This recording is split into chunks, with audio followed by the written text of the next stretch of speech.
his farewell address to the nation. That's at 8 p.m. Eastern. We'll have it live here on ABC. Let's bring in Mary Bruce. And Mary, no doubt he will talk about this ceasefire, this deal to bring the hostages home, something he has worked for and worked on for many months now. David, President Biden and this administration worked tirelessly for months to reach this agreement. It was his top priority before leaving office, and one he is sure to tout tonight in his farewell address to the nation. The president today has been quick to note that this deal builds off of the framework that he announced last spring, but the timing here is certainly hard to ignore. It's only coming together just days before Trump takes office, and as he made those threats. And President Biden did bring the Trump team into these final negotiations, and tonight Donald Trump is taking credit, but the White House is insisting it was President Biden who got this done, David. Yeah, Mideast negotiators thanking President-elect Trump there today in Qatar as well. Praise for both administrations in these final days here, Mary. Thank you. We turn to the other news tonight, the wildfire emergency in California, the Los Angeles area on high alert for new wildfires. Thousands of firefighters now stationed across the fire zone, ready to jump on any new flare-ups, any new sparks. And with more than 12,000 homes and structures now gone, the new challenge tonight, rents are now skyrocketing. With so many families looking to rent a home, to find a home, the crush of need and rents are jumping. Authorities are warning against price gouging tonight, and this evening what they're saying with these winds. Back up and on the scene for us again tonight. Tonight, with that fire danger looming, families in Southern California are shell-shocked and worried a new inferno could break out. They've got everything prepared. You can see the monumental amount of resources. A fire truck here, one tucked in there, another one in that driveway, 5, 6, and on down almost every block as fire trucks here in this canyon. Today we spoke with LA County Fire Chief Anthony Baroni. There is another Santa Ana wind event forecast for next week. Yes. The LA County Fire Department's going to be ready. Across the fire zone, at least 24 still missing tonight. Meanwhile, thousands of displaced families are struggling to find shelter. Rents skyrocketing. My son keeps asking me, when are we going to stop moving? And I don't have an answer for it. After the Eaton fire destroyed her family's Altadena home, Erica Lee telling our Jacqueline Lee she's seen the price gouging firsthand. How quickly are these listings getting taken off the market? I've reached out to a couple places, and a lot of them have already been taken. And one of them that I applied for upped the rent $1,000 an hour after I applied. LA's district attorney demanding it stop. So not only are you going to be looking at criminal penalties, you will be looking at civil penalties. You will be publicly shamed. And today, children whose elementary schools burned down in the Palisades fire welcomed to new ones. We're excited. I'm really thankful for Brentwood opening their doors, and I feel like that's been really helpful. But it's not school that's on their minds, or even the Play-Doh in 9-year-old Charlotte Owens' hands. Her home has smoke damage. I had to spend my birthday under evacuation. My worries of just like my house burning down just gone to my head. Nightmares of no house and all my stuff being gone. My childhood memories might be gone. And David, critical fire danger remains through tonight with bone-dry humidity and gusty winds, especially up in the mountains. But conditions set to improve the end of the week towards the weekend.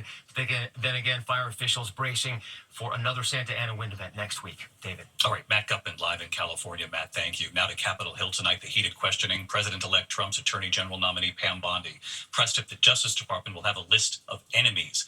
What she declared, Republicans defending her, and in a rare moment in this political climate, the nominee today earning praise from both sides of the aisle. Here's Rachel Scott.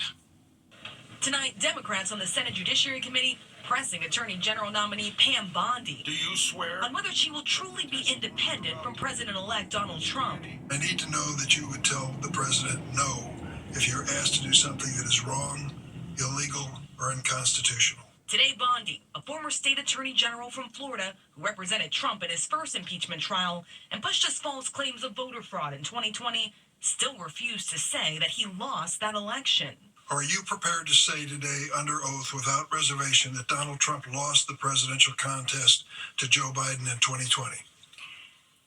Ranking Member Durbin, President Biden is the President of the United States. He was duly sworn in, and he is the President of the United States. Bondi insisting she will be independent and enforce the law fairly. Politics will not play a part. Democrats also asking about FBI Director nominee Kash Patel, who is vowed to go after Trump's foes. I believe that Kash is the right person at this time for this job. You'll have the ability to question Mr. Patel. And I'm questioning you right now about whether you will enforce an enemies list that he announced publicly on television. Oh, Senator, I'm sorry. There will never be an enemies list within the Department of Justice. Bondi's confirmation, all but assured, Republicans singing her praises. The United States of America could only be so fortunate if you were confirmed and to have someone of your caliber, of your intellect, and of your experience running a department that unfortunately has been run into the ground. And over in the Foreign Relations Committee,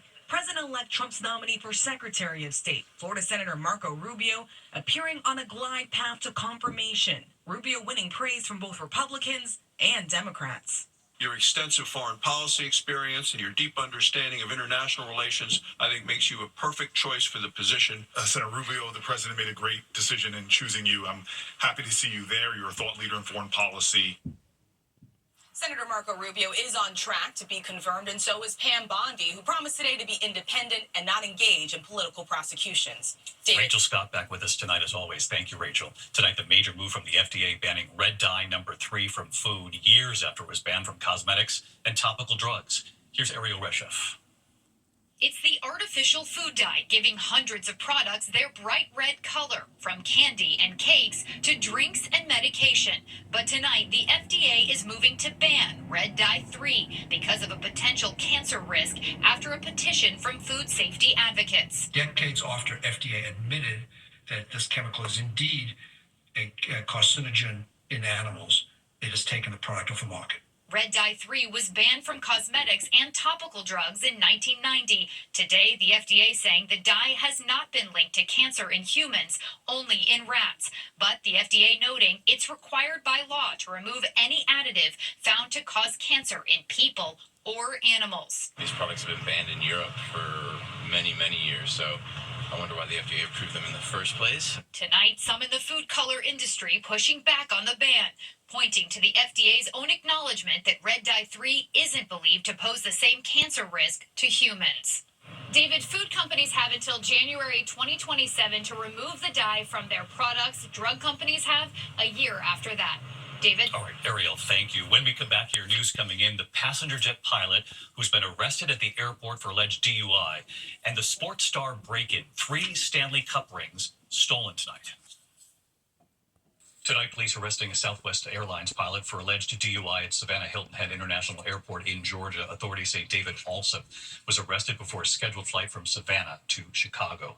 Tonight, to the index of other news, the Chinese owner of TikTok reportedly saying it may block all TikTok users in the U.S. unless the Supreme Court prevents the government ban from taking effect on Sunday. The law calls for ByteDance to sell TikTok now to an American buyer. Tonight, this dangerous Arctic blast already extending until the end of this week. Wind chills in the teens and single digits tomorrow. Up to 2 feet of lake effect snow expected from Erie to Syracuse.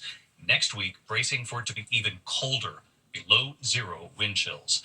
Tonight, authorities investigating a break-in at the home of Pittsburgh Penguins star Evgeny Malkin. 3 of his Stanley Cup rings among the items missing. No one was home at the time. When we come back here tonight, we celebrate our firefighters here, and we needed this tonight. The new addition, well, many of them at one firehouse. Finally tonight, the fire department growing. Tonight, the Chandler Fire Department in Chandler, Arizona coming together, the group getting larger and larger and larger. 18 firefighters, 19 new babies, all born in 2024. One of them had twins.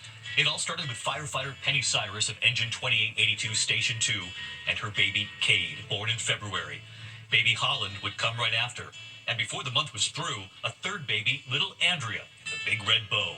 It wouldn't take long for the group to keep growing. Clutch and then Dorothy coming in April, Georgia and twins Bowen and Briggs in May. In June, newborn Jersey June. In July, Millie, then Hazel, Haven and Clementine in August, Betty and Lucy in October, Mia arriving in November. And by the time December rolled around... Hi, David. My name is Chris Morales. This is my daughter, Kelsey, and she was the last Chandler Fire baby born in 2024. Second-generation firefighter Chris Morales with Engine 284. My dad is a firefighter, and I'm so thankful that my daughter gets to grow up the same way that I did. Hi, David. My name's Jack Bernard, and this is Jersey June. Engineer Jack Bernard with Engine 283. It's incredible to see how much joy that this story has brought people. We spend a third of our lives at the fire station, so it's really special to, outside of work, be able to go through such an incredible thing like fatherhood together. We needed the joy. Our firefighters are heroes. Good night.